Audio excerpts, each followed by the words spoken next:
Hello দর্শক, আপনাদের সবাইকে শুভেচ্ছা জানাচ্ছি টাইম এক্সক্লুসিভ অনুষ্ঠানে। আজকে আমরা যে বিষয়গুলো আলোচনা করব তার মধ্যে অন্যতম হচ্ছে যে করোনা ভাইরাসের যে ঔষধ, যেটাকে বলা হয় রেমডেসিভির, এই বিষয়টি এবং এই ওষুধের কার্যক্রম এবং তার যে কোন নেগেটিভ ইম্প্যাক্ট আছে কিনা বিষয়টি আলোচনা করব। আমাদের সাথে আজকে যোগ দেবেন, এখনো যোগ দেন, উনি যোগ দিচ্ছেন আমাদের সাথে পেনসিলভেনিয়া থেকে doctor Kazi Altaf Hossain MD, hospitalist in internal medicine, Lansdale hospital, Pennsylvania. তিনি ওই জায়গায় করোনার রোগীদের সাথে কাজ করছেন এবং একজন চিকিৎসা বিশেষজ্ঞ। তার বিশেষ কাছ থেকে আমরা তার এক্সপেরিয়েন্স এবং আমাদের আইডিয়া এবং আমাদের কমিউনিটির জন্য তার সাজেশনের বিষয়গুলি জানার চেষ্টা করব। আমাদের সাথে আছেন ডক্টর মাসুদুল হাসান, যিনি নিউ ইয়র্ক সিটি বিভিন্ন হাসপাতালে কাজ করেছেন। আজকে তার কাছে জানতে চাইব আজকে হাসপাতালের পরিস্থিতি। সাথে আছেন জনাব নাজমুল হাসান, সম্পাদক সাপ্তাহিক পরিচয়, তিনি আজকের সর্বশেষ পরিস্থিতি বলবেন। আজকের আরেকজন বিশেষ অতিথি আমাদের সাথে আছেন, যিনি গত 30 মার্চ যে প্রথম বাংলাদেশি প্রথম আমাদেরকে ছেড়ে চলে গিয়েছিলেন করোনা ভাইরাসের শিকার হয়ে। তার মধ্যে একজন ছিলেন আমিনা ইন্দালিব তৃষা, আপনারা জানেন জামাইকার, যাকে নিয়ে অনেক আমাদের সংবাদপত্র এবং মিডিয়াতে আলোচনা হয়েছিল। তিনি প্রথম 2-1 জনের মধ্যে একজন ছিলেন, যিনি 3টি সন্তান, ছোট সন্তান, অবুঝ সন্তান রেখে এই বাঙালি কমিউনিটিকে ছেড়ে চলে গিয়েছেন। তার হাজবেন্ড আজকে আমাদের সাথে আছেন এবং তিনি তার এক্সপেরিয়েন্স, তার পারিবারিক অবস্থা, তারা কিভাবে আছেন এখন, এই বিষয়গুলো শেয়ার করবেন এবং তার জীবনের যে শিক্ষা, এই শিক্ষাটি আমাদেরকে বলবেন। আপনারা আমাদের সাথে থাকবেন। আমাদের সাথে আছেন জনাব আব্দুল ওয়াহিদ চৌধুরী জাকির, যিনি ব্রঙ্কস স্টার্লিং গ্রুপ এবং ডায়নামিক টেক্সের সিইও বা প্রেসিডেন্ট। আব্দুল ওয়াহিদ জাকির, আপনাকে শুভেচ্ছা জানাচ্ছি। বুরহান চাকলাদার, আপনাকে শুভেচ্ছা জানাচ্ছি। একই সাথে আমরা অত্যন্ত দুঃখিত এবং ব্যথিত, মর্মাহত আপনার এই লস, এবং একটু উঠে গেছেন বোধহয়।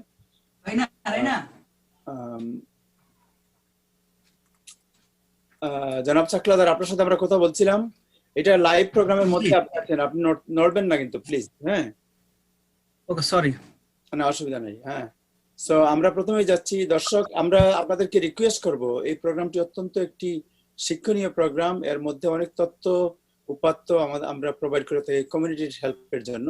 এই প্রোগ্রামটি আপনারা যারাই এখন আপনারা ফেসবুকে দেখছেন, ফেসবুকে আপনাদের বন্ধু বান্ধবের সাথে অনুষ্ঠানটি শেয়ার করবেন, এক্ষুনি শেয়ার করবেন, তাহলে অনেকেই উপকৃত হতে পারবেন। যেমন নাজমুল হাসান, আপনার কাছে যাচ্ছি আজকে দিনের সর্বশেষ খবর জানার জন্য। ধন্যবাদ তাহের, ধন্যবাদ সব প্যানেলিস্টকে, এবং আশা করি আপনারা সবাই ভালো আছেন। আমি আজকে দিনে শুরু করতে, বেশ কিছু গুরুত্বপূর্ণ ব্যাপার ঘটেছে। বিশেষ করে আজকে প্রেসিডেন্ট ট্রাম্পের যে সাংবাদিক সম্মেলন, যেটা কিছুক্ষণ আগে শেষ হয়েছে, ঘন্টা 2 আগে, সেটা আমি দেখেছি এবং এখানে বেশ গুরুত্বপূর্ণ কিছু তথ্য আছে।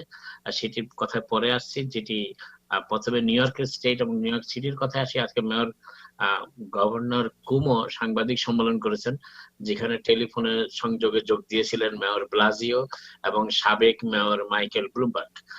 নিউ ইয়র্কের জন্য গুরুত্বপূর্ণ খবর যেটি হচ্ছে, সেটি হচ্ছে গতকালকেও পরশুর দিনের তুলনায় মৃতের সংখ্যা কমেছে। যতটুকু খবর দেখতে পাচ্ছি সেটা হচ্ছে 306 জন গতকাল মারা গিয়েছেন। তার ভিতরে কিছু নার্সিং হোমে মারা গেছে। তবে গত 1 সপ্তাহ ধরে পর্যায়ক্রমে ধারাবাহিকভাবে মৃতের হার কমে আসছে।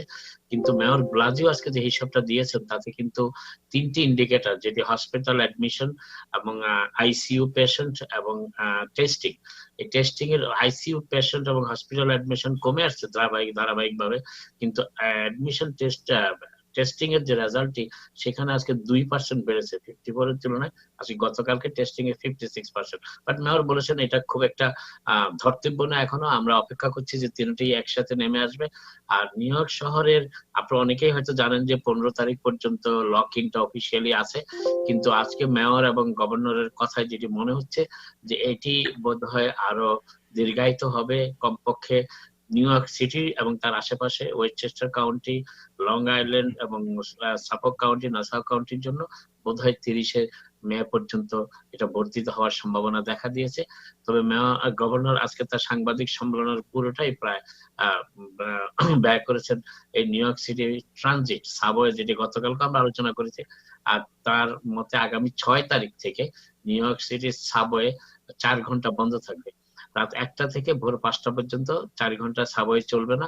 এই সময়ে যাতে এসেনশিয়াল ওয়ার্কার যারা আছেন, হাসপাতাল, বিভিন্ন প্রয়োজন গুরুত্বপূর্ণ জায়গায়, যেমন ধরেন ফার্মেসি যদি খোলা থাকে, কিংবা যারা যে সমস্ত এসেনশিয়াল সার্ভিসের যারা পড়েন, তারা যাতে সাবওয়ে ব্যবহার করতে না পারলে কিন্তু তারা যাতে তাদের গন্তব্য কিংবা বাড়িতে পৌঁছতে পারেন কাজ শেষের পথে, সেই জন্য সিটি এবং স্টেট যৌথভাবে কিছু ব্যবস্থা নিয়েছে। তার ভিতরে যেহেতু বাস সার্ভিসও বন্ধ থাকবে, সেই জন্য তারা ট্যাক্সি কিংবা অন্যান্য সুযোগ সুবিধা যেটার জন্য স্টেট এবং সিটি পে করবে সেই ব্যবস্থা করেছেন। আর এই 4 ঘন্টা সময় নিউ ইয়র্ক সিটির প্রতিটি সাবওয়ে এবং প্রতিটি বাসের গাড়ি এবং সাবওয়ে কার পরিষ্কার করা হবে, শুধু পরিষ্কার নয়, স্যানিটাইজড করা হবে। এবং এই যাতে পরের দিন সকালবেলা যখন 5টার সময় যাত্রীরা আসতে শুরু করবেন, তারা একটি স্যানিটাইজ গাড়ি পান, কার পান, বাস পান। সেই জন্য এটা করা হচ্ছে। এটা নিউ ইয়র্ক ইতিহাসে আর কখনো এটি হয়নি।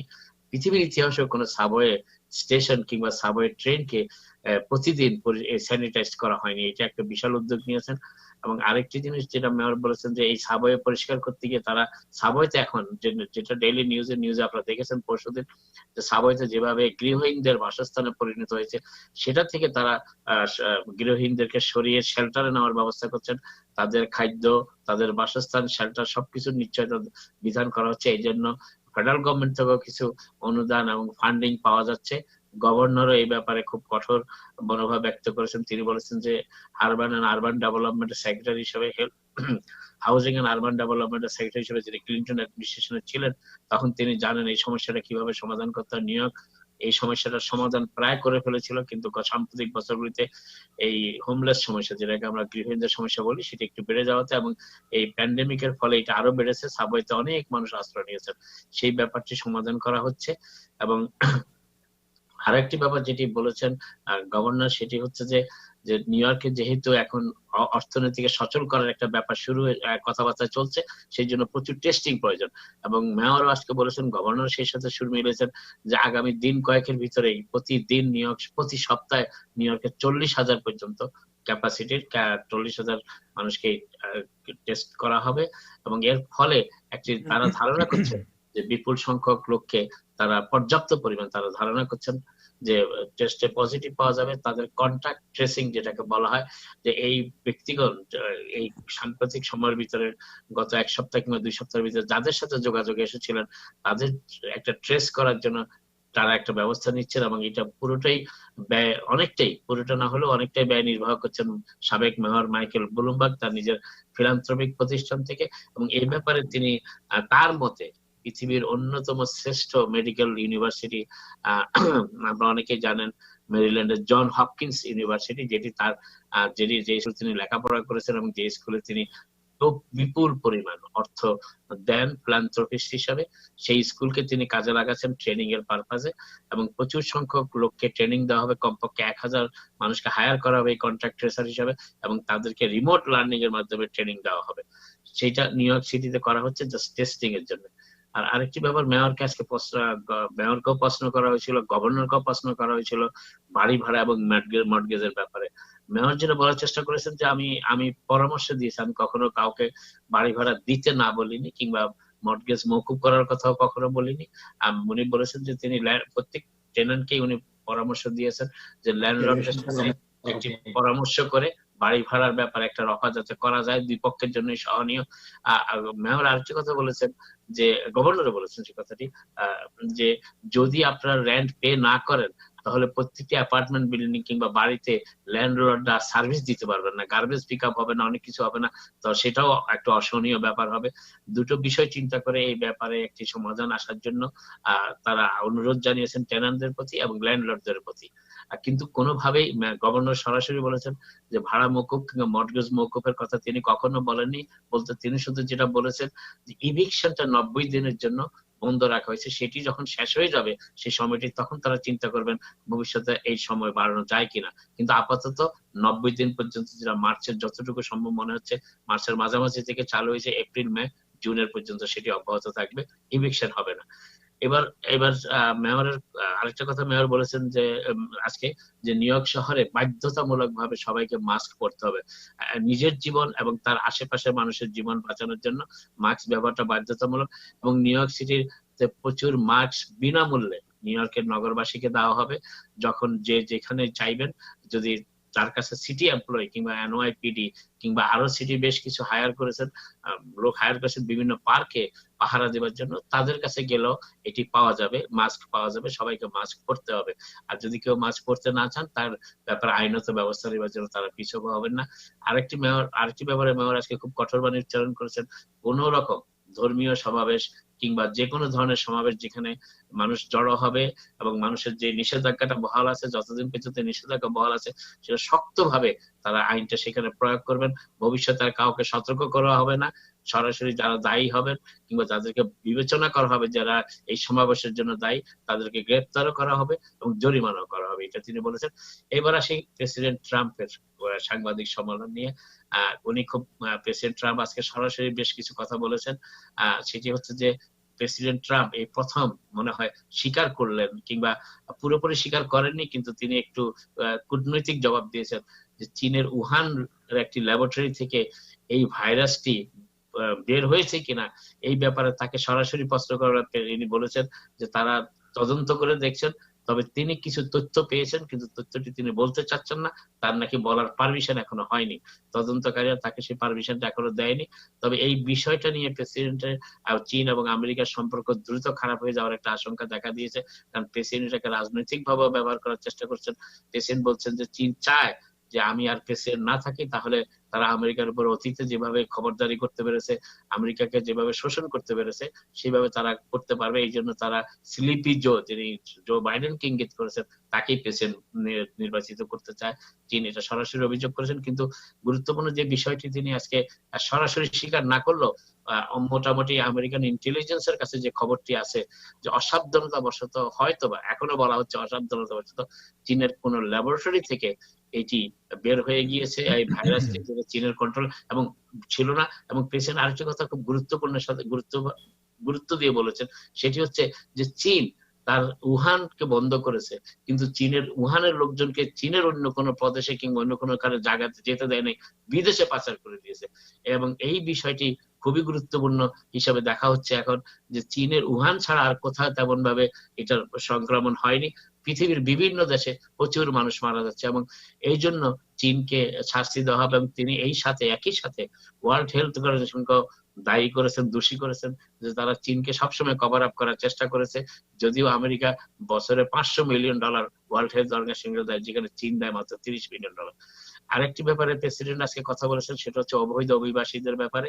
স্যাংচুয়ারি সিটিতে তিনি বিশ্বাস করেন না, স্যাংচুয়ারি নীতিতেও কোনো বিশ্বাস করেন না, এবং অবৈধদের, যুক্তরাষ্ট্রে বসবাসরত অবৈধদের প্রতি কোন প্রকার অনুকম্পা, দয়া, মমতা কিংবা এই দুর্যোগ মুহূর্তে এই খুবই খারাপ সময় তাদের প্রতি তিনি কোন রকম সহানুভূতি দেখাবেন না বলে সরাসরি আজকে বলেছেন। তিনি বলেছেন বর্ডার দিয়ে কেউ যাতে ঢুকতে না পারে, সেই জন্য যে দেওয়াল নির্মাণটা তার মূল লক্ষ্য ছিল, সেটি প্রায় শেষ হয়ে এসেছে।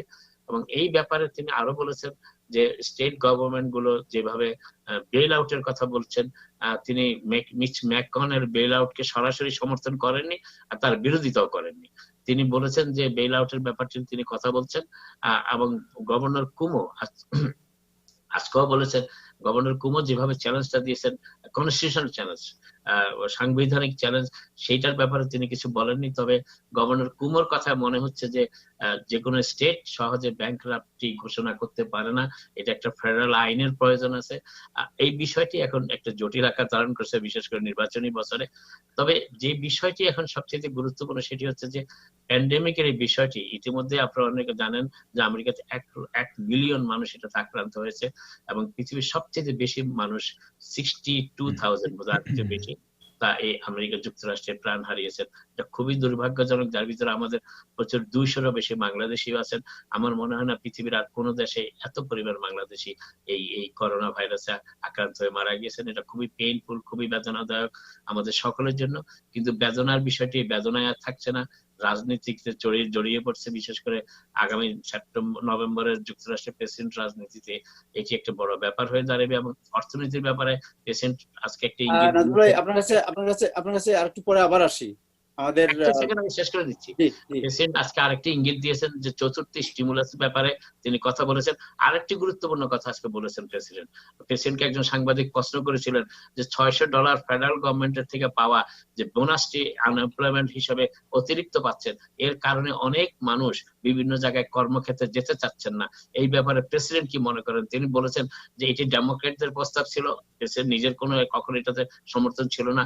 ডেমোক্রেটদের সমর্থনকে তিনি সমর্থন করেছেন, যার ফলে এই অবস্থাটা সৃষ্টি হয়েছে। তবে তারা বিষয়টি খতিয়ে দেখছেন। এই চতুর্থ একটি স্টিমুলাস আসছে, এইটাও তিনি আজকে ধারণা দিয়েছেন। এই হচ্ছে আজকের মতো আপাতত। Thank you so much. It is wonderful presentation, Nazmul bhai. A package of information যে সারাদিনের মোটামুটি আর কিছু না পড়লে হবে। Thank you so much. ধন্যবাদ। আমাদের সাথে আব্দুল ওয়াহিদ চৌধুরী জাকির আছেন, উনি একটু পরে বলবেন এই স্টিমুলাস যেটা বললেন, তারপর আনএমপ্লয়মেন্ট, অন্যান্য ইস্যু নিয়ে উনি বলবেন। প্লাস আজকে আমি ফোর্ড নিউজে একটা নিউজ দেখেছি যে মর্গেজের ব্যাপারে একটা নতুন সিদ্ধান্তের ব্যাপার, আমরা ওইটাও আলোচনা করার চেষ্টা করব। বাট আমাদের জন্য আজকে অত্যন্ত সম্মানের বিষয় যে আমাদের সাথে যোগ দিয়েছেন পেনসিলভেনিয়া থেকে ডক্টর কাজী আলতাফ হোসেন, যিনি হসপিটালিস্ট ইন ইন্টারনাল মেডিসিন, ল্যান্সডেল হাসপাতাল, পেনসিলভেনিয়া। ডক্টর কাজী হোসেন, আপনাকে অভিনন্দন জানাচ্ছি আমরা টাইম টেলিভিশনের পক্ষ থেকে, আমাদের প্যানেলিস্টদের পক্ষ থেকে। Thank you. আসসালামু আলাইকুম। সরি, অ্যাকচুয়ালি সারাদিন কাজ করে তারপর ইফতার করে এসে বসতে একটু দেরি হয়ে গেছে আসলে। যদি আমি দ্যাটস ওকে, বাট আপনার যদি সামনে একটু লাইট দেওয়া যেত তাহলে চেহারাটা আরো পরিষ্কার দেখা যেত। দেখি আমি যদি অন্য কেউ যদি থাকে একটু লাইট দিতে পারে আপনার চোখে, আপনার is it better? Better than before, but আর একটু লাইট হলে তার একটু ভালো হতো। আচ্ছা দাঁড়ান, হ্যাং অন 1 সেকেন্ড। জি, আমরা এর মধ্যে, আপনি লাইটটা একটু ঠিক করেন, আমরা এর মধ্যে জনাব বুরহান তালুকদার, আপনার কাছে যাব যে আপনি আপনার স্ত্রীকে আপনি হারিয়েছেন যখন এই আপনার করোনা শুরু হয় মার্চের 30 তারিখের দিকে। আমাদের বাংলাদেশি কমিউনিটির যে প্রথম যে আপনার যদি বলেন যে সতর্কতা সংকেত বা প্রথম যে কজন আমাদের ছেড়ে চলে গিয়েছিলেন, তার মধ্যে অন্যতম ছিলেন আপনার স্ত্রী আমিনা ইন্দালিব তৃষা। তিনি 3 জন শিশু সন্তানকে আপনার উপর, আপনার দায়িত্বে রেখে চলে গিয়েছেন আমাদের মধ্যে। আপনি কি বলবেন যে কি হয়েছিল ওনার? ধন্যবাদ তাহের ভাই। আমার স্ত্রী মারা গেছে 23 তারিখে, মার্চের 23 তারিখে। আর আমার নাম হলো বোরহান চাকলাদার। জি। আমার ওয়াইফ মার্চের 11 তারিখে অসুস্থ হয়। 11 তারিখ অসুস্থ হওয়ার পর। অসুস্থ কিভাবে হয়েছিলেন? অসুস্থ কিভাবে, হঠাৎ জ্বর ঠান্ডা, আচ্ছা, হালকা জ্বর ঠান্ডা এবং শরীর ব্যথা আরম্ভ হয়েছে। এর মধ্যে আমাদের এই ডাক্তারখানা আছে রাইট কেয়ার, এখানে যায়। এখানে যাওয়ার পর ডাক্তার দেখায়, ওষুধ খায়, কোনো পরিবর্তন আসে না। 3-4 দিন হয়ে গেছে। তারপর আমি 17 তারিখ রাত্রে তাকে জামাইকা হাসপাতালে নিয়ে যাই, ইমার্জেন্সিতে। হাসপাতালে নেওয়ার পর ওখানে চেক আপ করার পর সকালবেলা রিপোর্ট আসে তার নিউমোনিয়া হয়েছে। নিউমোনিয়া ধরা পড়ছে। তখন ওই স্যালাইন দিতেছে, প্লাস আরো মেডিসিন ইউজ করতেছে। মঙ্গলবার নেওয়ার পর বুধবার 1টার দিকে আমি তাকে ইমার্জেন্সিতে রাইখা বাসায় আসি। সারা রাত রাখার পর বাসায় আসি। বাসায় আইসা আমার বাচ্চাদের দেখা আবার বিকাল দিকে যাই। বিকাল দিকে যাওয়ার পর আমাকে আর এই হাসপাতালে ঢুকতে দিল না, কারণ বলে তারা তাকে আইসিইউতে নিয়ে গেছে, তাকে আর এখন হাসপাতালে ঢুকতে নিষেধ করে দিছে সিটির থেকে। তারপর আমি চলে আসি। চলে আসার পর পরের দিন আবার যাই। পরের দিন যাওয়ার পর আমার স্ত্রীর সাথে দূর থেকে দেখা হয়, কিন্তু কাছে আর আমরা দেখতে পারি নাই। ওইটি আমার শেষ দেখা, বুধবার 1টা পর্যন্ত। এর মধ্যে কয়েকবার আমরা হাসপাতালে গেছি, টেলিফোনে যোগাযোগ করছি। আমার ওয়াইফের যে করোনা ভাইরাস হয়েছে এটা ধরা পড়ছে যেদিনকে মারা যাবে, 23 তারিখ সোমবার 3টার দিকে ধরা পড়ছে। আচ্ছা, আপনার কাছে আমি আবার আসবো। আপনার ইন্টারনেটটা একটু যাতে অন্য কেউ ইউজ না করে, আপনাদের ঘরের ওয়াইফাই, আপনার কথাটা ভেঙে যাচ্ছে মাঝে মধ্যে, একটু চেক করেন। আমরা আবার আসতেছি আপনার কাছে ডিটেইলস জানার জন্য। আমরা যাচ্ছি ওকে, ডক্টর কাজী আলতাফ হোসেন আপনার কাছে। আমরা আপনার কাছে আবার আসতেছি জনাব বুরহান। ঠিক আছে। আপনার কাছে আবার আপনি এখন আপনি আলোটা কেমন? এখন ঠিক আছে, জি, এখন অনেক বেটার। এখন অনেক আমরা বেটার না? আচ্ছা, জি ঠিক জি জি, আছে। Please. It is our honour to have you in our show. আমরা অনেক দিন থেকে চেষ্টা করছিলাম আপনাকে আমাদের শোতে আনার জন্য, because you have the first hand experience and also আপনি একজন চিকিৎসা বিশেষজ্ঞ হিসাবে আপনি জানেন যে এটা মানবতা, মানব জাতির জন্য এক বড় ধরনের হুমকি। অনেকে বলছেন, কেউ বলছেন এটা ভয়াবহ গজব, কেউ বলছেন ইটস এ প্যান্ডেমিক। সারা পৃথিবী আপনি জানেন যে আজকে এর ভয়ে আতঙ্কিত, কাঁপছে সারা বিশ্ব। মানব রাইট। সভ্যতা অনেকে লিখেছেন যে আজকে হয়তো মনে হচ্ছে অবস্থা দৃষ্টে যে বিল্ডিং থাকবে, সবকিছু থাকবে, কিন্তু মানুষ থাকবে না, এমন অবস্থা হয়ে দাঁড়িয়েছে। আপনি একজন ঠিকই, চিকিৎসা বিশেষজ্ঞ আপনি হিসেবে কি মনে ঠিকই করেন? বলেছেন, ঠিকই বলেছেন। আসলে এই যে ভাইয়ের কথা শুনলাম, উনার ওয়াইফ উনি হারিয়েছেন। আচ্ছা, আমার সাউন্ড কি ঠিকভাবে শোনা হ্যাঁ যাচ্ছে? হ্যাঁ, শুনতে পাচ্ছি, জি শুনতে পাচ্ছি, জি। হ্যাঁ, একটু একটু হয়তো একো হবে, কারণ এটা রুমটা একটু আর কি না, উঁচু। দ্যাটস ওকে, উই ঠিক আর আছে। হিয়ার। আচ্ছা, তো এই যে ভাই একটু আগে বলেছেন না, এই যে উনার ওয়াইফকে উনি লাস্ট কখন দেখেছেন, এবং তারপর উনার যে সাইকোলজিক্যাল যে ইমপ্রেশনটা, আমরা এটা প্রতিদিন দেখি, জি এবং এটা খুব দুঃখজনক। যেটা আপনি একটু আগে বললেন যে হিউম্যান টাচ। হ্যাঁ, আমি আপনাকে একটা এক্সাম্পল দেই, what do I mean by that. জি আমাদের ইন্টেন্সিভ কেয়ার ইউনিটে কোভিডের পেশেন্ট যারা আসে, ধরেন খুব সিভিয়ারলি ইল, ইন্টুবেটেড, লাইফ সাপোর্ট মেশিনে আসে, জি তাদের অনেকেই সপ্তাহের পর সপ্তাহ ওইভাবেই থাকেন। কারণ হচ্ছে কিছু কিছু লোক, খুব বেশি না, কিছু কিছু লোক after 2 weeks or even after 3 weeks they come around, তারা বেটার হয়ে যায়। হ্যাঁ, কিন্তু most of them they die. একবার যখন ভেন্টিলেটরে চলে যায়, জি তো তখন মানে ইয়ে করাটা, তাদেরকে ফেরানোটা, the odd is, it becomes against them. ঠিক আছে। জি তো এখন ব্যাপার হচ্ছে যে এই যে আমরা ধরেন ফিজিশিয়ানরা, আমরা তাদেরকে চিকিৎসা করছি প্রতিদিন। আমরা আমাদের প্রোটেক্টিভ গিয়ার যেগুলি আছে, আমরা সব পরে আমরা রুমে ঢুকছি। এগুলি নেগেটিভ প্রেশারাইজড রুম, এগুলি ওয়েল সিলড রুম থাকে, নেগেটিভলি প্রেশারাইজড রুম থাকে, যেন ভিতর থেকে কোনো ইনফেক্টেড এয়ার রুম থেকে বের না হতে পারে। হ্যাঁ, রাইট। তো এই যে রুগীগুলি, এরা কিন্তু তাদের পরিবারকে, তাদের আত্মীয় স্বজনকে, তাদের ছেলে মেয়েকে, তাদের হাজবেন্ড অথবা ওয়াইফকে দেখছে না দিনের পর দিন, Right. Even weeks after weeks.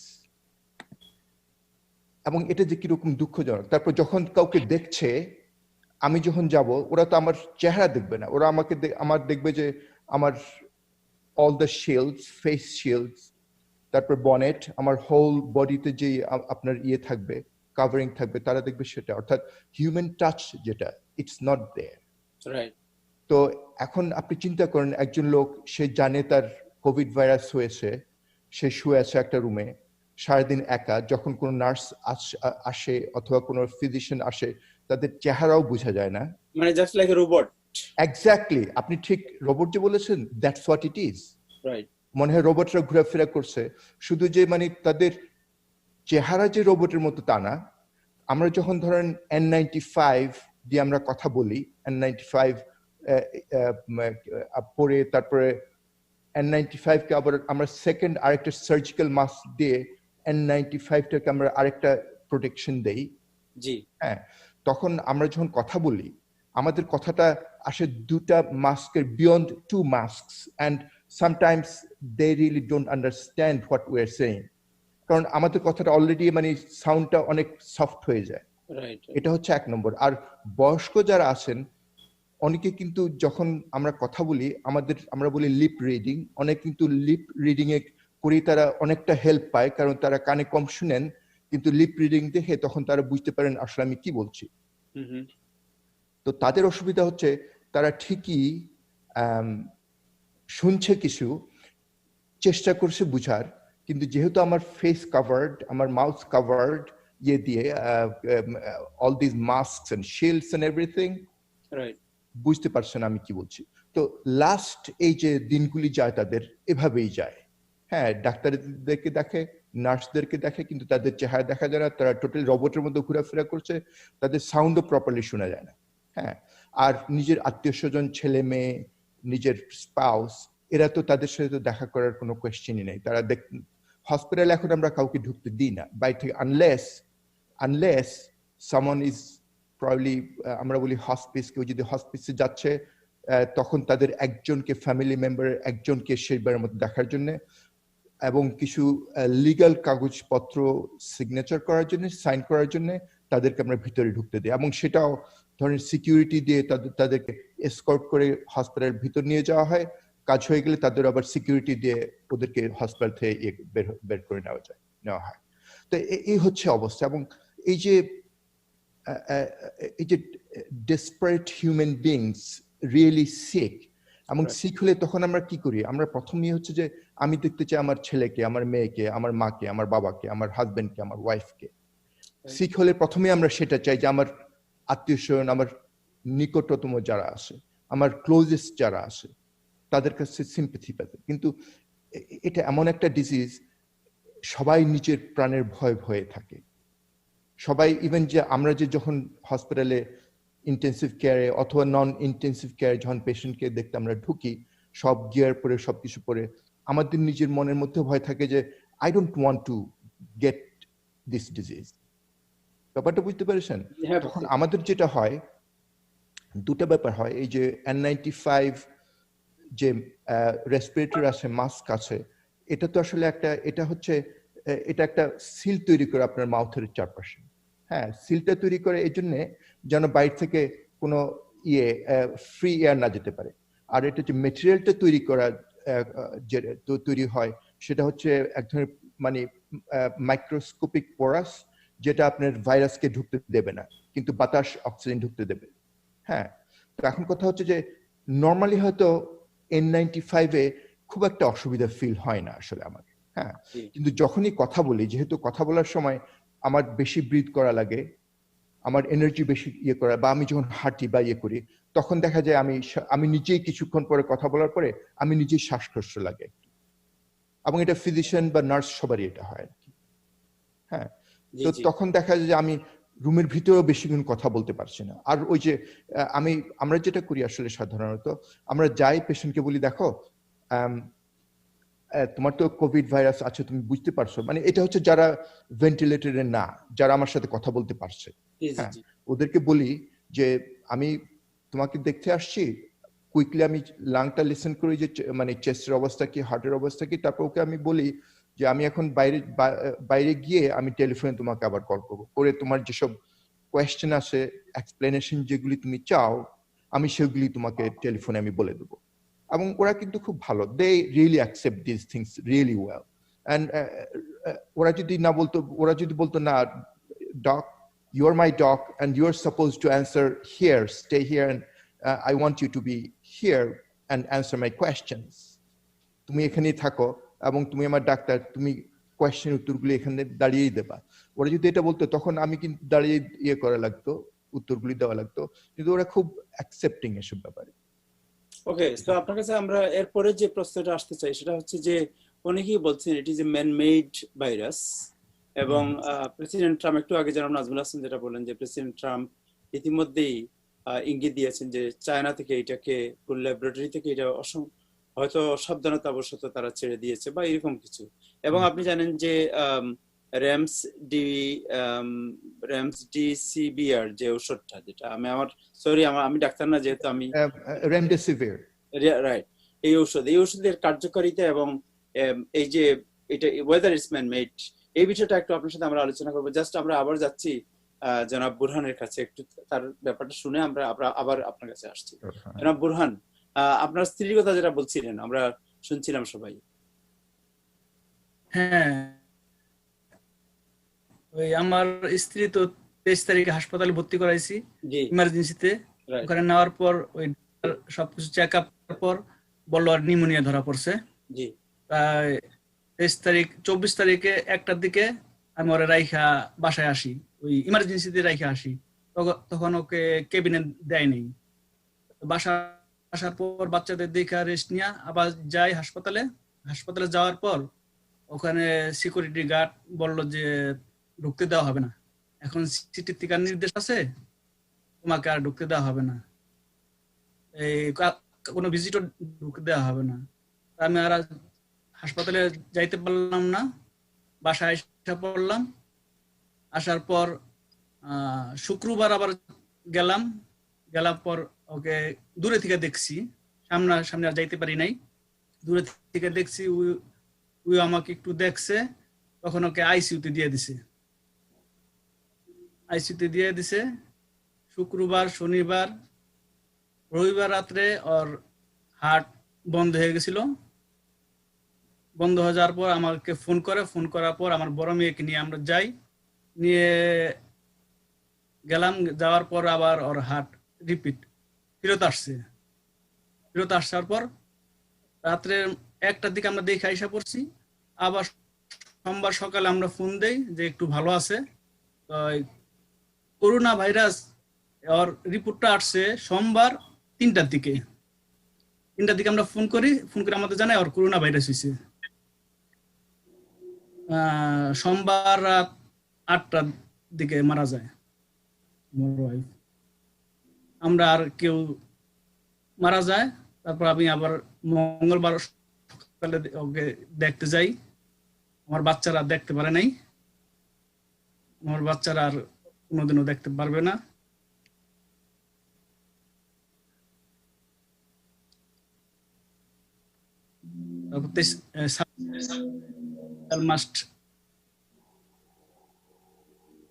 মসজিদে জানাজা দেওয়া হয়, ওদিনে লং আইল্যান্ড কবরস্থানে দাফন করা হয়। আপনার ওয়াইফকে ইন্তেকালের পরে আপনার বাচ্চারা দেখতে পারে নাই? না, আমার ওই বড় না দেখতে পারে নাই। হ্যাঁ, রোববার রাতে আমার বড় মেয়ে নিয়ে গেছিলাম, একটু দূরে থেকে দেখছে, তখন জীবিত ছিল। সোমবার মারা যায়, আমরা আর ওকে আর আমার বাচ্চারা কেউ দেখতে পারে নাই। আপনার কয়জন? জি, আপনার ছেলে মেয়ে কয়জন? আমার 2 মেয়ে 1 ছেলে। বড় মেয়ে 12 বছর, মেজোটা 10 বছর, আর ছোট ছেলেটা 3 বছর। সো এখন তো ওদের তো মা নাই, কিভাবে আপনি ওদেরকে নিয়ে আপনার সংসার চালাচ্ছেন? এখন আমি বাসায় আছি, আর আমার এক দাদি আছে। দাদি আগে থেকে আমাদের সাথে থাকতো, আমাদের রান্না করে দেয়, আর আমি দেখাশোনা করি, চেষ্টা করি সবকিছু করার। আপনার ছোট বাচ্চা বা যারা এরা, তাদের মায়ের যে অনুপস্থিতি, এটা কি বলে তারা আপনাকে, আর আপনি কি বলেন তাদের? তারা তো অনেক কিছু বলে, কিন্তু আমি যেভাবে পারি ওদের বুঝ দিই। আর ছোট ছেলেরা এখন তুই বোঝে না, আমি চেষ্টা করি ওদের সবকিছু পরিপূর্ণভাবে রাখার। আপনার স্ত্রীর অনুপস্থিতি আপনার কাছে সবচেয়ে বেদনাদায়ক কি মনে হয় আপনার কাছে? জি, এখন কি বলবো, আমার তো মনে করেন সবই ধরতে গেলে শেষ। এখন আমার বাচ্চা নিয়ে আমি কিভাবে থাকবো, এটি সবচেয়ে বড় কথা। আপনারা সবাই দোয়া করবেন আমি যেন আমার বাচ্চা নিয়ে ভালোভাবে থাকতে পারি। আমার মেয়েরা ওর মার জানাজা দেখতে যেতেছিল, তা ওখানে নিতে পারি নাই, কোনো কিছু তার অংশগ্রহণ করতে পারে নাই ওরা। এটা ওদের জন্য চিরদিনের জন্য দুঃখ থাকবে। ওনার কি কোনো ধরনের ফিজিক্যাল কোনো প্রবলেম ছিল আগে থেকে, মানে রোগ টোগ ছিল? না, আগে থেকে কোনো ধরনের সমস্যা ছিল না। আমি ওকে মঙ্গলবার রাত্রে আমি ওভার করে নিয়ে গেছি, নিজে ভালো নিয়ে গেছি, হঠাৎ করে এত অসুস্থ হয়ে গেছে ওখানে নেওয়ার পর।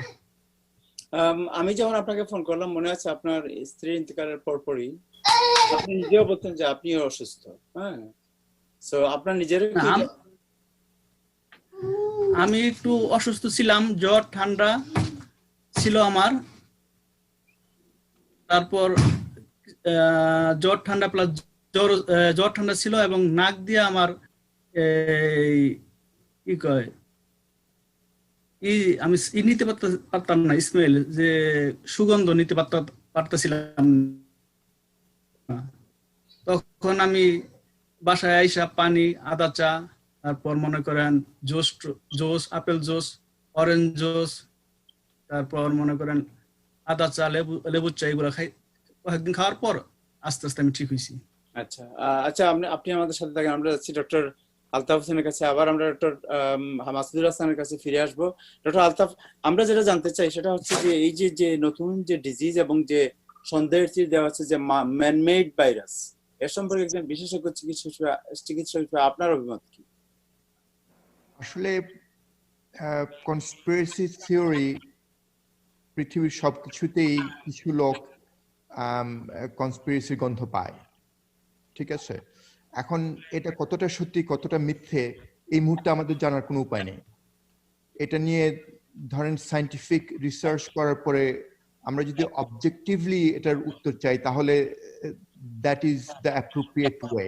এটাই হচ্ছে আমাদের একমাত্র ওয়ে যে আমরা ফাইন্ড আউট করবো ওয়েদার ইট ওয়াজ ধরেন মডিফাইড ভাইরাস, এটা উইপনাইজড ভাইরাস অর সামথিং। এটা হয়তো আপনার রিসার্চের ব্যাপার। এটা আসলে পলিটিক্যালি আমরা অনেকে বলতে পারি it could be a political statement, কিন্তু it's not going to be objective or scientific statement. বুঝতে পেরেছেন তো? কাজেই এটা আমি as a physician I am going to leave it there. আমি চাই যে এটা নিয়ে রিসার্চ হোক, এটা নিয়ে যে সায়েন্টিস্টরা, আমি আসলে ভাইরোলজিস্ট না, কাজে আমি হয়তো এই ব্যাপারে কিছু বলাটা আমার জন্য খুব একটা ঠিক হবে না, কিন্তু নিশ্চয়ই ওরা ওদের ওয়েতে ওরা বের করতে করাটা খুব ডিফিকাল্ট কিছু না যে এটা আসলে কোনো ল্যাবে তৈরি হয়েছে বা এটা মডিফাই করা হয়েছে কিনা। They can do that. What about the medicine, যেটা ইবোলার ওষুধ যেটা কাজ করছিল না, এখন কালকে আপনি জানেন এফডিএ বলছে যে এটা জরুরি ভিত্তিতে এটাকে অ্যালাউ করা হোক টু ট্রিট দি পেশেন্ট। আপনার হ্যাঁ, আই থিংক আমি এই মেডিসিনটা ফলো করছিলাম প্রথম থেকেই। এটা শুধু এই একটা মেডিসিন না, আমরা অনেকগুলি মেডিসিনই ফলো করছি, কারণ আমরা তো আসলে আমরা যখন পেশেন্ট দেখি উই ফিল এন্টায়ারলি হেল্পলেস, কারণ আমরা জাস্ট সাপোর্টিভ ট্রিটমেন্ট দেই কিন্তু আমাদের কোনো রিয়েল কিউরেটিভ নাই, কোনো ভ্যাকসিন নাই। কাজে আমরা অনেকগুলি একসাথে আমরা ফলো করার চেষ্টা করি, অনেক মেডিসিন। তো রেমডেসিভির ছিল একটা one of the top one. তো যেটা এখন আমরা দেখি যে রেমডেসিভির যে লেটেস্ট যে নাম্বারগুলি আসছে, দে আর ভেরি এনকারেজিং, এবং this is the first time এটা দেখা যাচ্ছে যে মলিকুলার লেভেলে এই মেডিসিনটা, যেটা আপনার এটা হচ্ছে একটা আরএনএ ভাইরাস। হ্যাঁ, আরএনএ, এই কোভিড ভাইরাসটা হচ্ছে একটা আরএনএ ভাইরাস। আর রেমডেসিভির যেভাবে কাজ করে, এটা মলিকুলার লেভেলে আরএনএ চেইনকে ডিস্টার্ব করে দেয়, যার জন্য ভাইরাস আর কপি তৈরি করতে পারে না, ভাইরাস রেপ্লিকেট করতে পারে না। কাজেই ওরা কিন্তু ইবোলা ভাইরাসের জন্য ওরা দ্যাট ওয়াজ দেয়ার আইডিয়া যে ইবোলা ভাইরাসকে ওরা এভাবে ইয়ে করে। Thank you so much doctor Hasan. আমার মনে হয় আপনার লাইনটা ইন্টারাপ্ট করে ফেলেছে। ডক্টর মাসুদুল হাসান, আপনার কাছে যাচ্ছি আমি। আপনি তো নিউ ইয়র্ক সিটি আজকে অনেকগুলো আমার মনে হয় হসপিটালে ঘুরেছেন, কি অবস্থা দেখলেন আপনি? ধন্যবাদ তাহের ভাই। তো অলরেডি তো ডক্টর আলতাফের কাছ থেকে শুনলেন। জি। ও আমারই ঢাকা মেডিকেল কলেজের K36, আমি K29। তো ওয়ালাইকুম আসসালাম, ভালো আছো তুমি? হ্যাঁ, আমি সাদেক জিয়া, ক্লাস ফ্রেন্ড। হ্যাঁ, আমাদের ক্লাস ফ্রেন্ড তো ডক্টর ফারুক মারা গেছে পরশুদিন। হ্যাঁ হ্যাঁ হ্যাঁ, তো আমার মনে হয় আলতাফ যে কথাগুলো বললো ঠিকই বলেছে, কারণ ও হসপিটালিস্ট, ও হসপিটালে কাজ করে, ওর আইডিয়াটা সবচেয়ে বেশি। এখন আমি আলতাফের ওদিকে যাব না, আর আমি নিউ ইয়র্কের কথাগুলো বলবো যে নিউ ইয়র্কের হাসপাতালগুলোয় কিন্তু আজকেও অ্যাডমিশন রেট একটু কম থাকলেও ইনফেকশন রেট খুব হাই, এবং ডেথ রেট কালকের থেকে আজকে বেশি। তবে প্যান্ডেমিকে আপনাদের জানতে হবে যে ডেথ রেটটা হাই হবে, এটা মানে না যে আপনার ভয়, কারণ যখনই infection rate, admission rate and death rate 15 দিন পর পর যখন 0 হয়ে যাবে তখন আপনি মনে করতে পারেন যে আমরা ভাইরাস মুক্ত। এখন যেভাবে মে মাসের 15 বলেছিল, মে মাসের 31 তারিখেও নিউ ইয়র্কে খুলতে পারে কিনা এটা নিয়ে আমি সন্দেহ আছি, কারণ এই ভাইরাসটি এতই মানে ইনফেকশাস যেটা ভাষায় প্রকাশ করা যায় না, টাচ করলেই চলে আসে। এবং আমরা বলি 6 ফুট দূরত্বটা মেনটেন করবো এবং মাস্ক এবং গ্লাভস পরবো, কিন্তু একজন যদি কাশি দেয় 6 ফুট দূরত্ব থেকে, একটা কাশি কিন্তু 12 থেকে 13 ফুট দূরে যায় পড়বে, এবং এর মধ্যে ড্রপলেট গুলো যখন নিচে পড়বে ওখানে তো থাকবেই, এবং ওই বাতাসে কিন্তু আপনার অন্তত 2 থেকে 3 মিনিট এগুলা বাবল গুলো থাকবে। 6 ফুট যদিও বলছি আমরা, তবে আমাদের যদি কেউ কাশি দেয় আমাদের 12 ফুট কি 13 ফুট দূরত্বে থাকা উচিত। আর আমাদের এটা মনে করতে হবে, এখনই ডক্টর আলতাফ বলল রেমডেসিভিরের কথা, এটা কিন্তু এখন ইউনিক কাজ করছে, অনেক মেডিসিন কাজ করতেছে, আরএনএ ভাইরাস। আমরা এইসব ডিসকাশন করে লাভ নেই, কারণ আমাদের জনগণ, আমরা যদি ডাক্তাররা থাকতাম তাহলে আমরা বুঝতাম, জনগণ এটা বুঝবে না। But it is a one type of মানে very good virus working against the আপনার করোনা ভাইরাস, এবং এটা জরুরি ভিত্তিতে এটা দেওয়া হবে। এবং আপনাদের যে বলছিলাম ভ্যাকসিনের কথা, 125টা ভ্যাকসিন টাইপ কিন্তু ভ্যাকসিন বাড়াচ্ছে। আমি আগেও বলেছি যে characteristic of this virus and natural virus is completely different. এটা এত মিউটেশন করে একজনের কাছ থেকে আরেকজন গেলে, মনে করেন যে আমি আজকে অসুস্থ হয়েছি, আমার বডিতে অ্যান্টিবডি তৈরি হয়েছে, but I am not sad if I can attack by another newly mutated virus, তখন আমি আবার অসুস্থ হয়ে যাবো, এই অ্যান্টিবডিতে কোনো কাজ হবে না। সুতরাং আমাকে 1 মাস অন্তত সেফ থাকতে হবে, তারপরে আমাকে আবার সেই পিসিআর টেস্টে যেতে হবে। পিসিআর টেস্ট যদি পজিটিভ না হয়, নেগেটিভ হয়, আমি 15 দিন থেকে 21 দিন পর আমি যেতে পারি। কিন্তু তখন বাট এখন যেটা নিউ ইয়র্ক শহরে সবচেয়ে বেশি আতঙ্কজনক, যেটা আমি আজকেও আমি বলেছি সকালবেলা, যে এই ভাইরাসটি অনেক আমরা আছি কিন্তু আমাদের কোনো সিমটম নাই, বাট উই আর ক্যারি।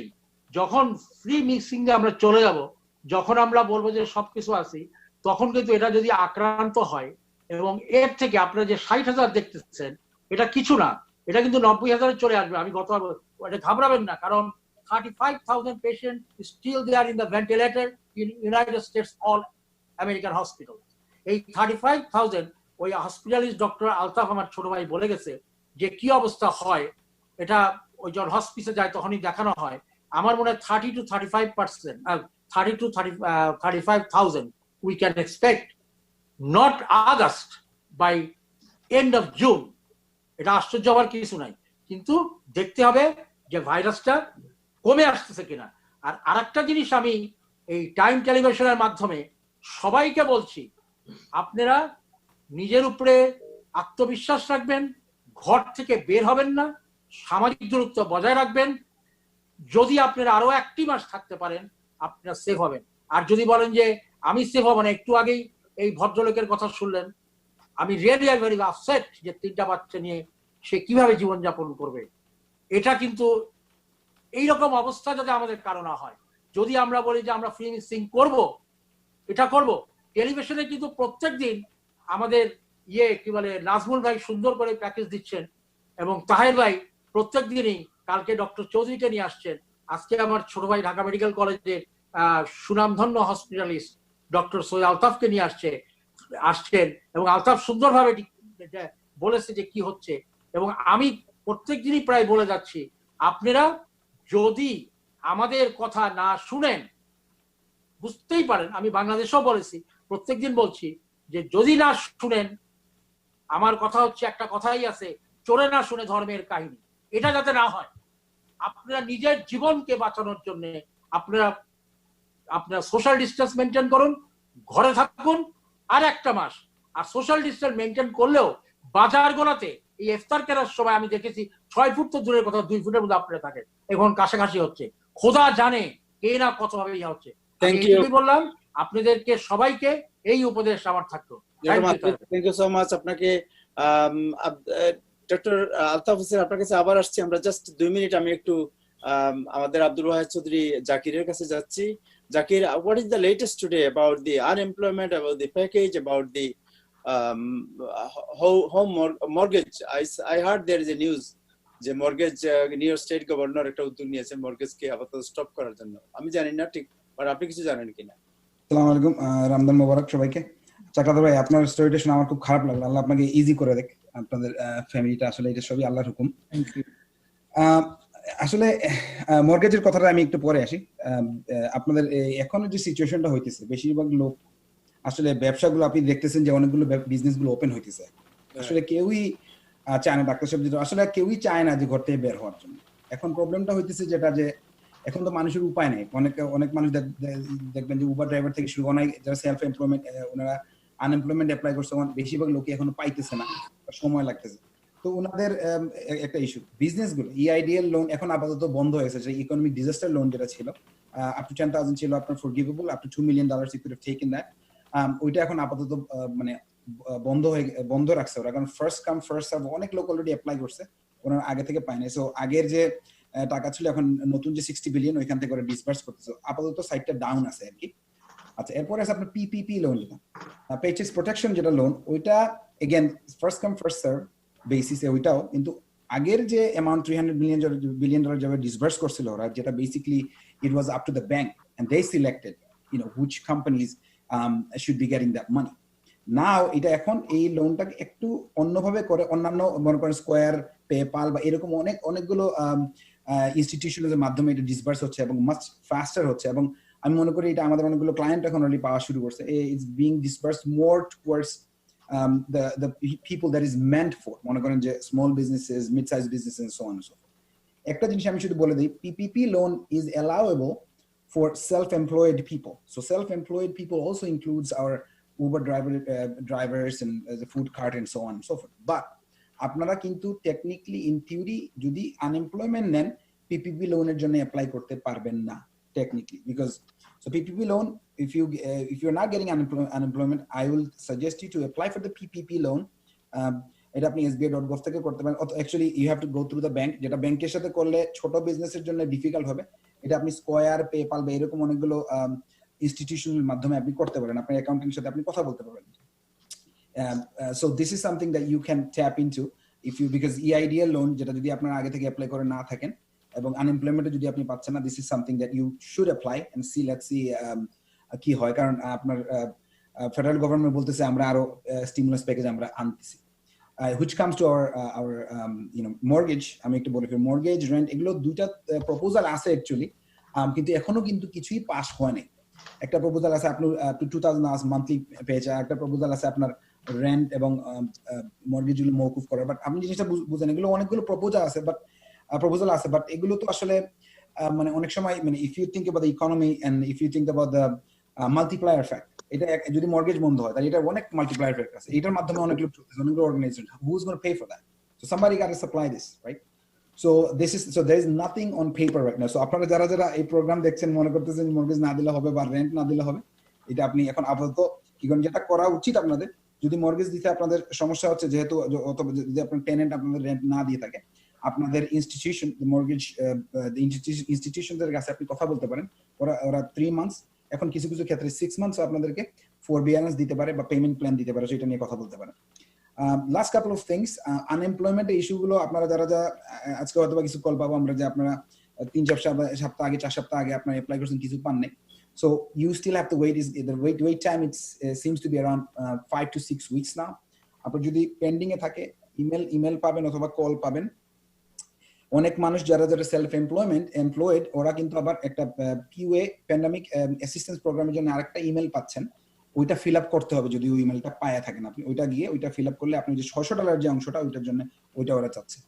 আচ্ছা, আরেকটা জিনিস আমি বলি, অনেক কনফিউশন, যারা এসএসআই পান, যারা বেনিফিট পাচ্ছেন, এরা কিন্তু অটোমেটিকলি আপনাদের যে অ্যাকাউন্টে এসএসআই বেনিফিটটা যাচ্ছে, ওই অ্যাকাউন্টে আপনাদের আইআরএস এর স্টিমুলাস প্যাকেজেও কিন্তু ওই টাকাটা যাবে, আপনি যদি ফাইলটা না করেও থাকেন। So you should be fine if you are receiving benefit and nobody is claiming as a dependent. আচ্ছা, এইখানের মধ্যে আচ্ছা লাস্ট বিজনেসের ক্ষেত্রে আমি আবার চলে আসি, এমপ্লয়ি রিটেনশন ক্রেডিট প্রোগ্রাম আরেকটা আছে আইআরএস এর কাছ থেকে। ওইটার সম্বন্ধে একটু রিসার্চ করতে হবে। IRS এর employee retention credit programme, what it is, ওরা পার এমপ্লয়ি $5,000 পর্যন্ত বছরে আপনাকে এই $5,000 ট্যাক্স ক্রেডিটের মতো দিবে, একটা ক্রেডিট আছে। So it's not tax credit, it's a credit. So you can take advantage of that credit by withholding less on a weekly or bi-weekly basis, or আপনি এই ক্রেডিটটা নিতে পারেন। এটার সম্বন্ধে আপনি একটু রিসার্চ করতে হবে এবং আপনাদের অ্যাকাউন্টেন্টের সাথে এটা নিয়ে কথা বলতে হবে। Thank you so much. Zakir, আপনি কি আপনাদের অফিসের সাথে যদি বাংলাদেশি যারা ভিউয়ার আমাদের আছেন তারা কেউ যদি কোনো বিষয়ে সাহায্য বা পরামর্শের জন্য যোগাযোগ করতে চান, what is the number they can reach? আমাদের কয়েকটা অফিস আছে, আমাদের একটা অফিস আছে ওয়েস্টচেস্টারে, একটা অফিস আছে ব্রঙ্কসে, একটা অফিস আছে জ্যামাইকা কুইন্সে। আপনারা আমাদের সেম নাম্বার 646-295-3811, আবার বলছি 646-295-3811, এটা ডাইনামিক ট্যাক্স এন্ড অ্যাকাউন্টিং, ওখানে যোগাযোগ করবেন। আচ্ছা, আমরা যাচ্ছি জনাব চাকলাদার, আপনার কাছে আমরা ফিরবো। আমরা যাচ্ছি ডক্টর কাজী আলতাফ হোসেন আপনার কাছে। আমরা যেটা আলোচনা করছিলাম, আপনার বিশেষজ্ঞ অভিমত আমরা জানতে চাচ্ছি about this medicine and the suggestion. যদি আপনি একটু সাজেশন দেন কমিটি, বিকজ আপনি তো ফার্স্ট হ্যান্ড ইনফরমেশন আপনার আছে, সবকিছু আপনি দেখেছেন যে এই যে বর্তমান অবস্থা এবং future, what we have suppose to do. আচ্ছা, প্রথম কথা হচ্ছে যেটা আমরা অলরেডি সবাই জানি, জি, সোশ্যাল ডিস্টেন্সিং, যেটা ভাই বলেছেন, ভাই বারবার খুব সুন্দর করে বলেছেন, সবাইকে ওয়ার্ন করেছেন, এটা হচ্ছে নাম্বার 1, সোশ্যাল ডিস্টেন্সিং। তারপরে ধরেন টাচিং ইউর ফেস অথবা যে কোনো সারফেস টাচ করা, think that any surface is infected unless otherwise proved. হ্যাঁ, এই ধরনের একটা ইয়ে করেন।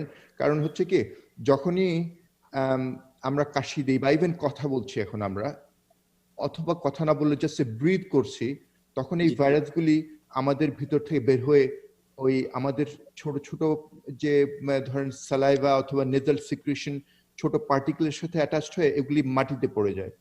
হ্যাঁ, তো ভালো ব্যাপার যে খুব মানে ভালো ব্যাপার তো না আসলে, কোভিড ভাইরাসের কোনো কিছুই ভালো না, তারপর মন্দের ভালো হচ্ছে যে এটা অ্যারোসোলাইজড হয় না টিপিক্যালি, অর্থাৎ এটা আপনার ইয়ের সাথে কি বলে, এটা কিভাবে বলবো আমি, এটা অ্যারোসোলাইজেশন হচ্ছে খুব ছোট ছোট পার্টিকেল হয়ে বাতাসে অনেকক্ষণ ভেসে থাকা, এটা হচ্ছে অ্যারোসোলাইজেশনের বাংলা ইয়ে করা যায়। হ্যাঁ, তো এটা সুখের বিষয় যে এটা অ্যারোসোলাইজড হয় না, কিন্তু এটা আপনার ওই পার্টিকেলের সাথে সাথে সাথে যে কোনো সারফেসে গিয়ে সেটেল করে, এবং সেই সারফেসে গিয়ে যদি কেউ টাচ করে, তারপর সেটা যদি তার ফেসে টাচ করে, তখন ওই সারফেস থেকে যে ভাইরাস পার্টিকেলগুলি ওগুলি আপনার মিউকাস মেমব্রেনে গিয়ে আপনাকে ইনফেক্ট করতে পারে।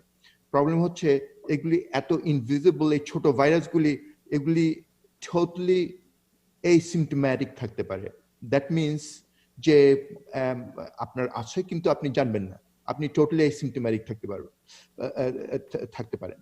এবং আমরা এখন সাসপেক্ট করছি vast majority of those patients infected by this virus are asymptomatic, এবং এটা it creates unique problem যে কোথায় আপনি পাবেন যে মানে কিভাবে জানবে যে একজন স্বাস্থ্যবান লোক ঘুরতেছে, কথা বলতেছে, হাসতেছে, তার মধ্যে ভাইরাস আছে। সেজন্যই সোশ্যাল ডিস্টেন্সিংটা এত ইম্পর্টেন্ট। তারপর মাস্ক ইউজ করা, হ্যাঁ, মাস্ক ইউজ করা, সোশ্যাল ডিস্টেন্স, এগুলো হচ্ছে আপনার প্রিভেন্টিভ। আর কিউরেটিভ যেটা আচ্ছা, প্রিভেন্টিভের মধ্যে আরেকটা যেটা আমরা বলবো, সোপ দিয়ে হাত ধোয়া অথবা হ্যান্ড স্যানিটাইজার ইউজ করা। সোপ হচ্ছে বেস্ট। সোপে যে আপনার এটা যেমন আমাদের ফ্রাইং প্যানে গ্রিজ কেটে ফেলে, গ্রিজ কাট করে বা গ্রিজ ধুয়ে ফেলে। কোভিড ভাইরাসের এনভেলপগুলি হচ্ছে আপনার লিপিডের তৈরি, ফ্যাটের তৈরি। তো আপনি যখন সোপ দিয়ে হাত ধুবেন তখন ওই ফ্যাট কেটে ফেলার মতো, ফ্যাটকে ডিজলভ করার মতো ওইটাও ওই ইয়েকে, কোভিড ভাইরাসকে ডিজলভ করে ফেলবে এবং এটাকে কিল করবে। At the same time it's going to get rid of Covid virus from your hands. ঠিক আছে, তো এই জন্য সোপ হচ্ছে দ্য বেস্ট, সোপ দিয়ে হাত ধোয়া হচ্ছে বেস্ট। তারপর আপনার অ্যালকোহল মিক্স যে এগুলি আছে, হ্যান্ড স্যানিটাইজার আছে, they are good. This both of this things we are using in the hospitals. আচ্ছা, এগুলো হচ্ছে প্রিভেন্টিভ। আর কিউরেটিভ যেটা, সেটা হচ্ছে যেটা আমরা বললাম, আমরা মেডিসিনের জন্য চেষ্টা করছি এবং অনেকগুলি মেডিসিনই আমরা, যেমন হাইলি পলিটিসাইজড হাইড্রোক্সিক্লোরোকুইন, যেটা এখনো রিসার্চ কিন্তু শেষ হয়নি হাইড্রোক্সিক্লোরোকুইনে, এখনো স্টাডি চলছে। তো তো এটার সাথে এখন remdesivir very very the most promising one so far. এছাড়াও আরো কিছু আছে, আমরা বলি ইন্টারলিউকিন 6 অ্যান্টাগনিস্ট। এটা হচ্ছে এক ধরনের মেডিসিন যেটা আপনার ইউজ করা যেতে পারে, সেগুলি নিয়ে এখন ডেটা চলছে, আমরা ইউজ করছি সেই মেডিসিনগুলিও। তারপর এফারভেসেন্ট প্লাজমাফেরেসিস, সেটাও আমরা ট্রাই করি। এগুলি সবই বিভিন্ন ধরনের ট্রিটমেন্ট মোডালিটিস আছে। এর মধ্যে সবচেয়ে প্রমিজিং এই মুহূর্তে, যেহেতু we have the data, we need data and we don't have time, that's the problem. ধরেন এখন থেকে 1 বছর পরে আমাদের অনেক ডেটা থাকবে, কিন্তু এর মধ্যে অনেক মানুষ মারা যাবে হয়তো। সেজন্য we need data, but we need it quick. তো সেই জন্যই এখন আমরা চেষ্টা করছি অ্যাক্রস দ্য কন্টিনেন্ট, বিভিন্ন ইউনিভার্সিটি, হসপিটাল, বিভিন্ন research institute, they are really rushing for it. তো ইনশাল্লাহ দেখা যাক, এখন নেক্সট হয়তো 1-2 সপ্তাহের মধ্যে আমরা দেখবো রেমডেসিভির কতটা আমাদের অ্যাভেলেবল হয়। যেমন এই মুহূর্তে এটা আপনার FDA অ্যাপ্রুভ না। এটা অ্যাকচুয়ালি পৃথিবীর কোনো দেশেই, আমি আজকে যেটা একটু খোঁজ করে দেখলাম, কোনো দেশে এটা মানে অ্যাপ্রুভড মেডিসিন না। It's an experimental medicine, that means it's not available, এটা সবার জন্য অ্যাভেলেবল না। তো এখন যেটা হবে যে কত সহজে, কত কুইকলি এটা আমাদের করা যায়, কত আমাদের পেশেন্টদের কাছে পৌঁছানো যায়, এটা নিয়ে হয়তো আপনার এক্সপারডাইটেড কি বলে এটাকে, এক্সপারডাইটেড FDA অ্যাপ্রুভাল, এটা দরকার হবে। এবং আমার মনে হয় গভর্নমেন্ট এই ব্যাপারে যথেষ্ট থাকবেন, সচেতন থাকবেন। হ্যাঁ জি জি, আপনি শেষ করে বলেন আপনি। হ্যাঁ জি। আচ্ছা, একটা ব্যাপার আমি এমফাসাইজ করতে চাই, এবং ইটস ভেরি ইম্পর্টেন্ট, আর সেটা হচ্ছে যে কোনো treatment, it should not be part of politics, it should not be politicised. Treatment should be science driven. Unfortunately, that is not happening in this country. এই দেশে সেটা অনেকটাই হচ্ছে না, মানে at some level, ঠিক আছে? তো treatment should be led by scientists, medical people, and with data, evidence based. You can't forget, as soon as you mix politics with that, it's not a treatment, it's not a science. Thank you so much doctor Altaf Hossain আমাদের সাথে join করার জন্য। আমরা যাচ্ছি জনাব চাকলাদার, বুরহান চাকলাদার, আপনার কাছে আবার। সো আমরা জানি যে আপনি আপনার স্ত্রী আপনাদের জন্য এই দেশের বৈধতার জন্য অ্যাপ্লাই করেছেন, উনি তো ইন্তেকাল করেছেন। হাউ ইজ দ্য সিচুয়েশন নাও? আপনার কি ধরনের হেল্প দরকার এখন? আমি কিভাবে এখানে থাকতে পারবো এটা তো আমি বুঝতে পারতেছি না, কারোর সাথে যোগাযোগও ভালোভাবে করতে পারি নাই। এখন আপনাদের মাধ্যমে আমি চাচ্ছি যে আমি কিভাবে এই দেশে বৈধতা পাবো। আমার স্ত্রী তো আবেদনকারী ছিলেন, কিন্তু মারা গেছেন, কি করতে পারি? আচ্ছা, এটা হলো আপনার কাছে এবং কমিটির কাছে আমার চাওয়া। Thank you. আমরা যেটা করব সেটা হলো যে আমরা যারা এই বিষয়ে এক্সপার্ট তাদের সাথে, নাজমুল ভাই আপনি আছেন, জাকির আপনি আছেন, আমার মনে হয় যে আমরা দেখবো যে এক্সপার্ট যারা আছেন তারা কি ধরনের হেল্প করতে পারেন। আমরা ডেফিনেটলি আপনার পাশে থাকবো এবং আপনাকে হেল্প করার আমরা চেষ্টা করব। আমরা জানতে চাচ্ছি how you are spending your time, আপনি কিভাবে আপনার সময়, এবং আপনার তখন বাচ্চাদেরকে সময় দিতে হচ্ছে, পরিবারকে সময় দিতে হচ্ছে, আপনি what is the source of income, how you are living your life? আমি এখন আমার বাচ্চাদের নিয়ে আছি, আমি কিছু টাকা পাইছি, তো যে 1200 টাকা জি এটা পেয়েছি, বাচ্চাদের তো পেয়েছি, এটা দিয়ে চলতেছি। আর আমারও আগে কিছু ছিল, এটা দিয়ে আমি এখন চলতেছি। তারপর আমার ওই ওয়াইফের এই জন্য ওখানে কিছু টাকা খরচ হয়েছে, ওটা আমি পে করছি। জি, সবকিছু পে করছি, এখন আছে মোটামুটি, আমি ভালো আছি, চলতেছে এখন। আচ্ছা আচ্ছা। নাজমুল ভাই, do you have any comment? না, খুব পেইনফুল ব্যাপার, আমরা খুবই বেদনা হতো। তবে উনি যে ইমিগ্রেশনের কেসটা যেটা তুলেছেন সেটা হচ্ছে যে আমার মনে হয় যে এটার জন্য উনি একজন ইমিগ্রেশন অ্যাটর্নির পরামর্শ নেওয়াটাই বেটার হবে, কারণ সেটা that will be best option.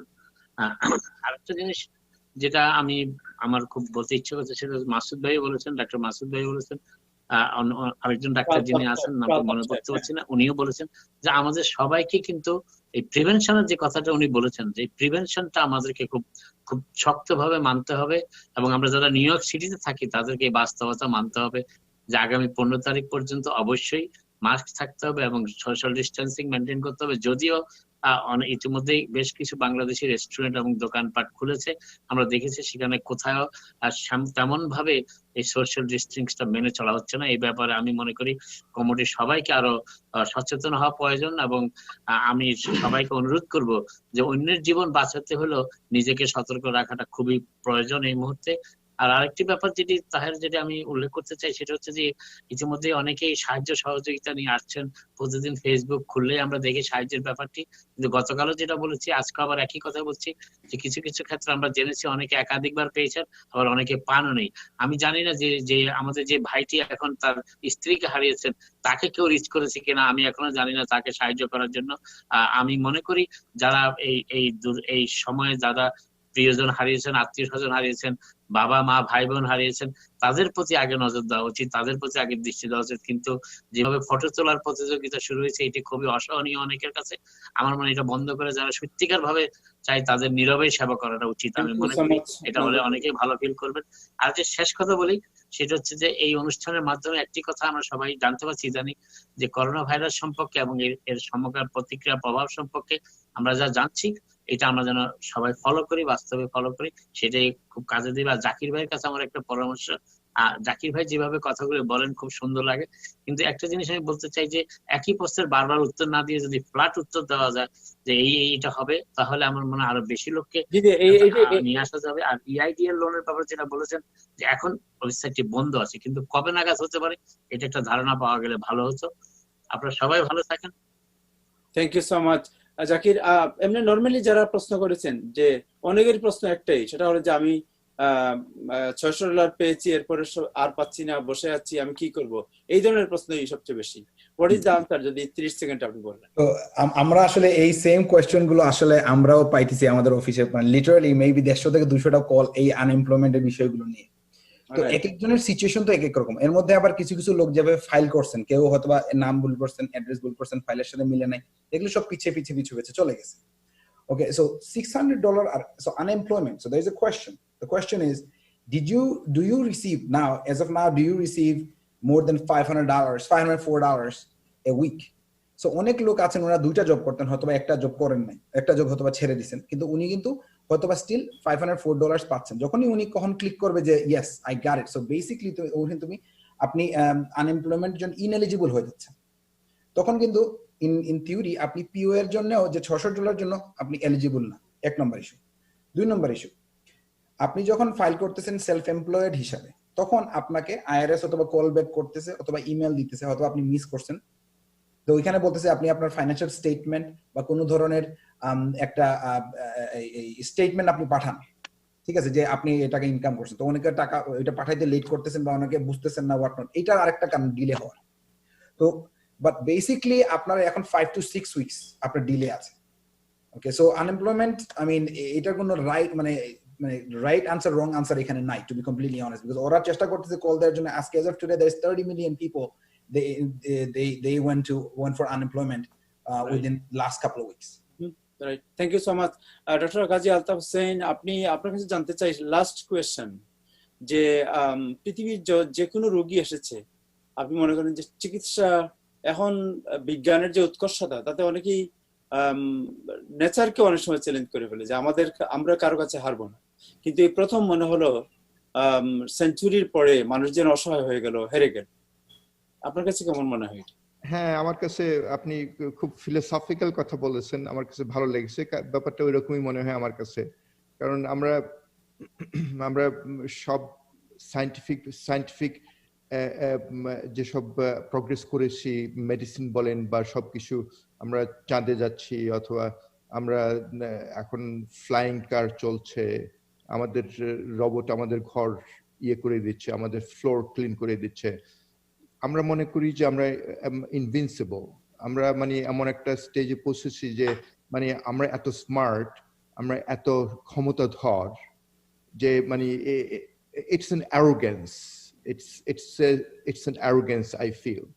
হ্যাঁ, তো এখন যেটা আমরা দেখছি যে আমাদেরকে really we're on our knees, এবং আমাদের অবস্থা এই যে on our knees we don't even see the enemy. আমরা ইভেন এনিমিকে দেখছি না, ইটস সো স্মল। মানে আমাদের humility, we are humbled by this tiny little particle that we can't even see by our eyes, with our eyes. এবং এটা আসলে মানুষকে, আমার মনে হয়, it's a good question. I'm glad that you asked that. Personally, আমি feel করি যে এখান থেকে আমাদের we have lessons to learn. It should teach us humility, and humility is really the most important, the most precious thing a human being can have. Humility না থাকে যদি আমরা যদি ধরেন arrogant হই, আমরা তো আসলে কি বলে কাউকে আমরা সম্মান করব না। আমরা নিজেকেই মনে করবো যে আমি সবচেয়ে ভালো জানি, আমারই ক্ষমতা সবচেয়ে বেশি।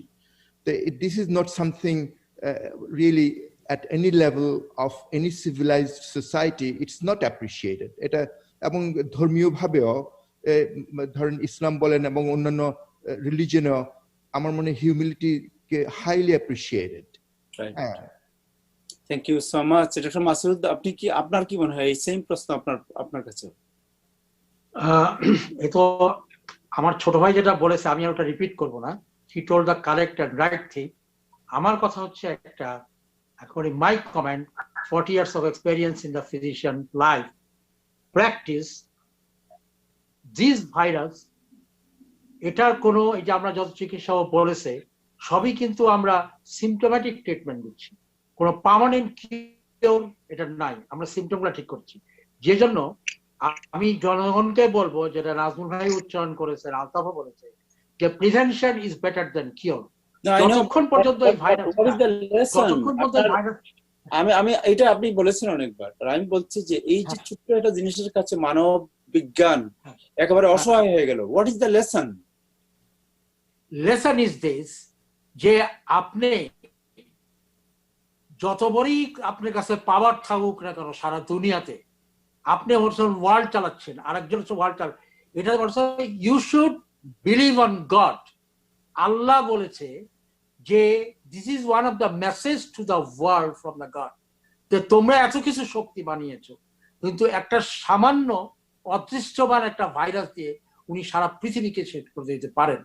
এটা আমি বলবো, it is spiritual power can stop it, it is only God can stop it, but if God doesn't stop it will all die. Thank you so much. Doubt on it, but Nazmul Hasan, আপনি আছেন? জি জি, গো head জি, শেষ করেন আপনার কথা। মাসুদ ভাই please finish your word. তো আমি যেটা বলছিলাম, আমার কথা হচ্ছে, আমি সবসময় বলবো, যতক্ষণ পর্যন্ত এই ভাইরাসটি জিরো না হবে হোল ওয়ার্ল্ড থেকে, আমরা কেউই নিরাপদ না। থ্যাংক ইউ ততক্ষণ পর্যন্ত সোশ্যাল ডিসটেন্স মেইনটেইন করে করতে হবে। Thank you.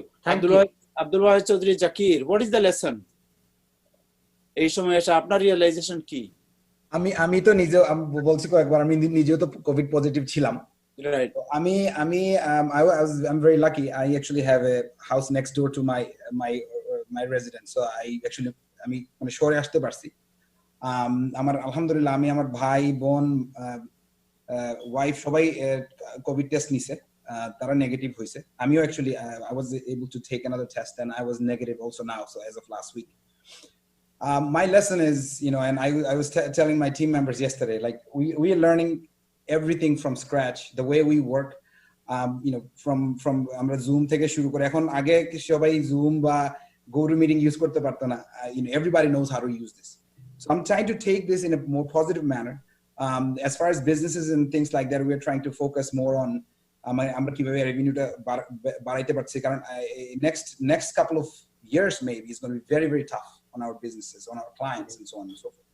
So আমাদের মানে এখন মানে this kind of pandemic is not new. আপনি যদি Spanish flu দেখেন, about 100 years ago, like 50 million plus people died. 50 million plus people died. As of now, worldwide, আপনি তো obviously has not gone that far. So, I mean, yes, this is not a new thing. The experience for us is obviously new. I am keen to take this positively because it is what it is. We are going to be, of course, take measures. Dr. Shabra যেভাবে বলছে যে, we have to take the 6 feet or 12 feet or as much as you can. But life must go on somehow. Thank you so much Zakir আপনাকে। জনাব বুরহান, আপনি কিছু বলবেন? 1 minute সময় আছে, 1 মিনিট।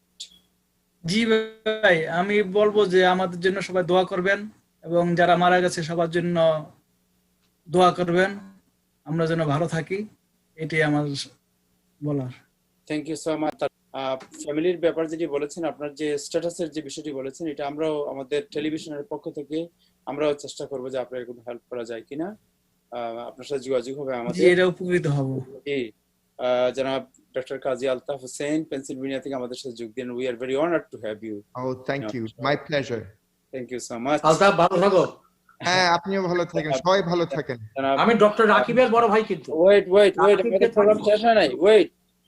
জনাব আব্দুল ওয়াহিদ চৌধুরী জাকির, আপনাকে ধন্যবাদ, এবং ডক্টর মাসুদ আপনাকে ধন্যবাদ। আমাদের সাথে নাজমুল হাসান সাহেব ছিলেন, উনি একটু অফ হয়ে গেছেন, ওনার একটা কাজ আছে, ওনাকেও আমাদের পক্ষ থেকে ধন্যবাদ জানাচ্ছি। দর্শক, আজকে এ পর্যন্তই, আগামীতে আবার দেখা হবে। সবাই ভালো থাকবেন। খোদা হাফেজ। আসসালামু আলাইকুম।